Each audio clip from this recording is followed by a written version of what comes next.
ભરૂચ શહેર એ ડિવિઝન પોલીસનો સ્ટાફ પેટ્રોલિંગમાં હતો તે દરમિયાન બાતમી મળી કે ભરૂચ શહેરના રેલવે ગોદી રોડ ઉપર રિક્ષામાં દારૂ લઈ જવામાં આવી રહ્યો છે, જેને લઈને પોલીસને મળેલી પાકી બાતમીના આધારે શહેર એ ડિવિઝન પોલીસ દ્વારા રેલવે ગોદીમાં પેટ્રોલિંગ હાથ ધરવામાં આવ્યું હતું। રેલવે ગોદી રોડ પર પેટ્રોલિંગ કરતા હતા ત્યારે એક રિક્ષા કે જેનો નંબર પણ મળી આવ્યો હતો, પોલીસે તેને રોકીને તપાસ કરતા તેમાંથી વિદેશી દારૂની 216 નંગ બોટલ મળી આવી હતી।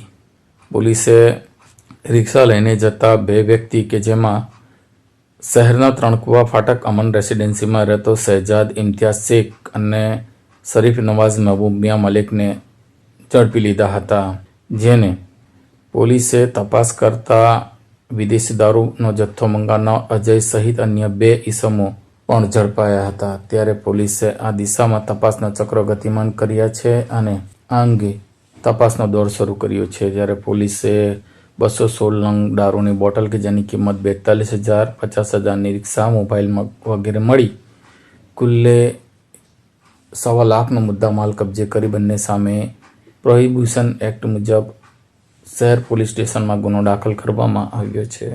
कॉल करें अभी 8733053364 पर या 9426889560 पर। हिमालय इंटरप्राइजेज, जियो मार्ट डिजिटल भरूच,